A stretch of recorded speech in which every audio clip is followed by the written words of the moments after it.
आणि यानंतर आपण घेऊया बातम्यांचा वेगवान आढावा। दक्षिण सोलापूर तालुक्यातील सीना नदी पात्रात वाहून जाणाऱ्या मुलीला वाचवण्यात यश मिळालंय।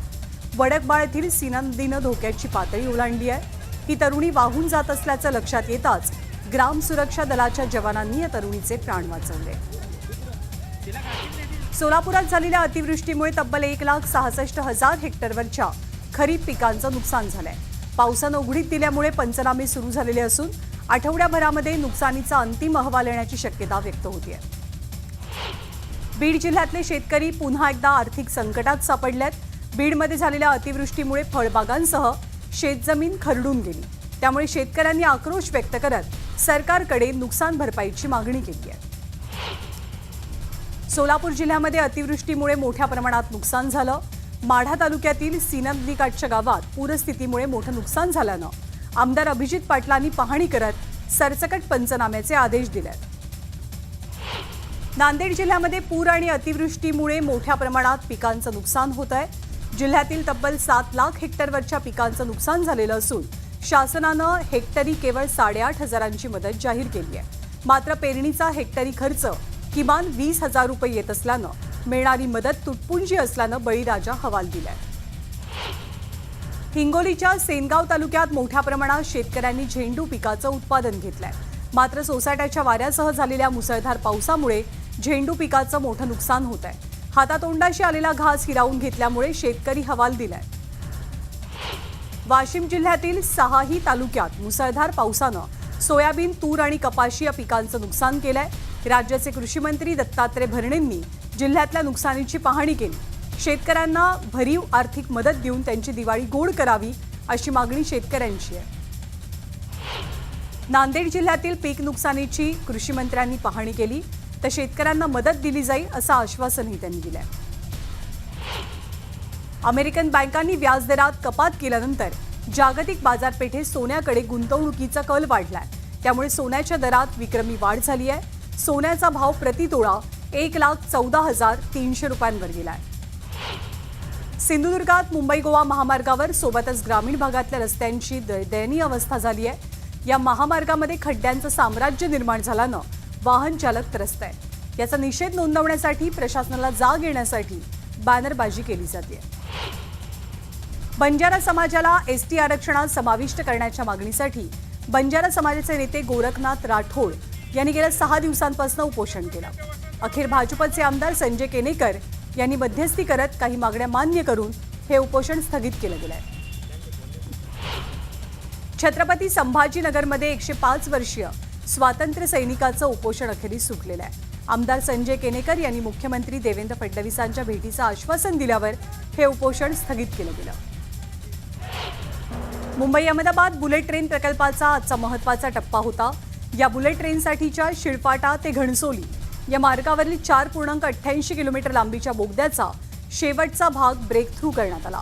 कंट्रोल ब्लास्टिंगद्वारे शेवटचा भाग तोडून बोगद्याचा हा टप्पा पूर्ण झालाय। National high speed rail corporation लिमिटेडने याची माहिती दिली। हिंगोलीमध्ये कृषी मंत्री दत्तात्रय भरणे यांच्या ताफ्याला काळे झेंडे दाखवले गेले। ओला दुष्काळ जाहीर करण्याची मागणी करत शिवसेना उभाठा पक्षाच्या पदाधिकाऱ्यांनी हे झेंडे दाखवले। दरम्यान पोलिसांनी आंदोलकांना ताब्यात घेतलाय। रिपब्लिकन पार्टी ऑफ इंडिया पक्षाचे राष्ट्रीय अध्यक्ष सचिन खरात यांना धमकीचं पत्र आलंय। या पत्राची योग्य ती दखल घेऊन सचिन खरातांना संरक्षण देण्याची मागणी खासदार सुप्रिया सुळेंनी केली आहे। त्र्यंबकेश्वरमध्ये पत्रकारांना बेदम मारहाण झाली। स्वामी समर्थ केंद्राजवळच्या वाहनांच्या प्रवेशाची पावती घेणाऱ्या लोकांनी ही मारहाण केली आहे। जखमी पत्रकारांवरती त्र्यंबकेश्वरच्या शासकीय रुग्णालयात उपचार सुरू आहेत। पत्रकार मारहाण प्रकरणी राज्याचे मुख्यमंत्री देवेंद्र फडणवीसांनी कठोर कारवाईचे आदेश दिले। नाशिकच्या जिल्हाधिकाऱ्यांना फोन करून दोषींवरती योग्य कारवाई करा असे निर्देश मुख्यमंत्र्यांच्या वतीने दिले गेले आहेत। पत्रकार पत्रकारांची कामं करतात, कुणीही कायदा हातात घेता कामा नये। मात्र आपण पोलीस अधिकाऱ्यांशी बोललोय। पत्रकारांवरती हल्ला करणाऱ्या दोषींवरती योग्य ती कारवाई केली जाईल असं उपमुख्यमंत्री अजित पवारांनी म्हटलंय। पत्रकारांवरती झालेल्या हल्ल्याविरोधात राज्य मराठी पत्रकार संघ आक्रमक झालाय। गावगुंडांवरती कठोर कारवाई करावी, अन्यथा राज्यभरात आंदोलन करण्याचा इशारा मराठी पत्रकार संघानं दिलाय। सोलापूरमधल्या एका सराईत गुन्हेगारानं तडीपारीच्या नोटिसीला कोर्टात आव्हान दिलं।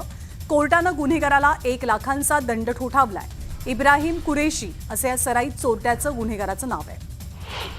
मोखाड्यामधील एका शिक्षकाला कोर्टानं 7 वर्ष सक्त मजुरीची शिक्षा सुनावली आहे। 53 दिवस गैरहजर राहून हजेरी लावल्यानं रय शिक्षण संस्थेची फसवणूक केल्याप्रकरणी ही शिक्षा सुनावली गेली। आमदार हेमंत रासने यांच्या कार्यालयावरती लोकमान्य नगरमधील रहिवाशांनी धडक मोर्चा काढला। रहिवाशांनी म्हाडाच्या घरांच्या विकासासाठी पुढाकार घेतला, मात्र आमदार हेमंत रासने यांनी विकास कामांना स्थगिती दिली। त्यामुळे लोकमान्य नगर बचाव कृती समितीनं ही स्थगिती हटवण्याची मागणी केली आहे। खासदार सुनील तटकरेंचा उद्या कर्जतमध्ये सत्कार सोहळा आयोजित केला गेलाय। यावेळी राष्ट्रवादीच्या वतीनं जोरदार शक्ती प्रदर्शन केलं जाईल। आगामी स्थानिक स्वराज्य संस्थांच्या निवडणुकांच्या पार्श्वभूमीवर या सोहळ्याला महत्त्व आहे। पालकमंत्री असलो नसलो तरी आम्ही कामं करत राहणार, इच्छाशक्ती प्रबळ आहे। नवरात्र पार पडल्यावर त्याच्यावरती मार्ग निघेल अशी प्रतिक्रिया देत भरत गोगावलेंनी पुन्हा एकदा पालकमंत्री पदाची इच्छा व्यक्त केली आहे। सध्या आपण मोठ्या प्रमाणात डिजिटल ट्रान्झॅक्शनकडे जातो आहोत। बँकांचं सेव्हिंग अकाउंट सुद्धा आपल्याला केवायसी करावं लागतं, त्यामुळे लाडक्या बहिणींसाठी केवायसी बंधनकारक करणं यात गैर काहीच नाही अशी प्रतिक्रिया मंत्री चंद्रकांत पाटील यांनी व्यक्त केली। मुख्यमंत्री जेव्हा सांगतात तेव्हा सर्वांनी ऐकायला हवं। मुख्यमंत्री देवेंद्र फडणवीसांनी पडळकरांना समज दिली आहे, त्यामुळे आता गोपीचंद पडळकर भान ठेवून बोलतील असा विश्वास दीपक केसरकरांनी व्यक्त केला। आनंद दिघेंनी ज्या वेळेला शिवसेना घराघरात पोहोचवली त्यावेळेला संजय राऊत लहान होते। शहाजी बापू पाटलांनी दिघेंबाबतच्या वक्तव्यावरनं राऊतांवरती टीका केली आहे। जामखेड नगर परिषदेच्या भोंगळ कारभारावरनं रोहित पवारांनी मुख्य कार्यकारी अधिकाऱ्यांना चांगलंच खडसावलं। नागरिकांच्या तक्रारींनंतर त्यांनी अधिकाऱ्यांना झापलं। तातडीनं नागरिकांच्या समस्या सोडवण्याचे आदेश रोहित पवार यांनी दिले। संजय राऊत वारंवार आनंद दिघेंचा अपमान करत असल्याचं वक्तव्य मंत्री योगेश कदम यांनी केलंय। त्यांनी राऊतांच्या वक्तव्याचा निषेध नोंदवला। मंत्री अतुल सावेंच्या कारवरती दगडफेक झाल्याची घटना घडली। संभाजीनगरच्या पुंडलिक नगरच्या कार्यालयासमोर उभ्या असलेल्या कारवरती ही दगडफेक करण्यात आली। दुपारी 12च्या आसपास एका तरुणानं ही दगडफेक केली। पोलिसांनी दगडफेक करणाऱ्या व्यक्तीला ताब्यात घेतलंय। दरम्यान सावे कारमध्ये नव्हते, त्यामुळे मोठा अनर्थ टळला। पोलीस महानिरीक्षकांना गोट्या गीते हा समाजसेवक आणि सज्जन वाटतो का? त्याला इतक्या सहजासहजी मकोकामधनं का वगळलं असा संतप्त सवाल विजयसिंह बांगर यांनी विचारलाय। तर उद्या गोट्या गीतेचा समाजसेवक म्हणून पोलिसांनी सत्कार केला नाही तर नवलच असा टोलाही त्यांनी लगावला। अकोल्यातील डॉक्टर पंजाबराव देशमुख कृषी विद्यापीठात आयोजित करण्यात आलेल्या 3 दिवसीय शिवार फेरीला शेतकऱ्यांनी उत्स्फूर्त प्रतिसाद दिला। या फेरीच्या माध्यमातून शेतकऱ्यांना विविध पिकांची प्रत्यक्षात पाहणी करण्याची संधी उपलब्ध होणार आहे। छत्रपती संभाजीनगरच्या कडेढाणीतील श्री महालक्ष्मी देवीच्या नवरात्र महोत्सवाची जय्यत तयारी सुरू आहे। मंदिर परिसर स्वच्छ आणि सुंदर करण्यात आलाय। रंगरंगोटीनं मंदिर उजळून गेलंय। पुढचे 9 दिवस विविध रूपांचं दर्शन देवीच्या यावेळी होणार आहे। शिर्डीच्या साईबाबांच्या समाधीचं मधुर भांडारकर यांनी दर्शन घेतलं। यावेळी त्यांनी पूजाही पार पाडली। दरम्यान मंदिर संस्थांकडून त्यांचा सत्कार केला गेला।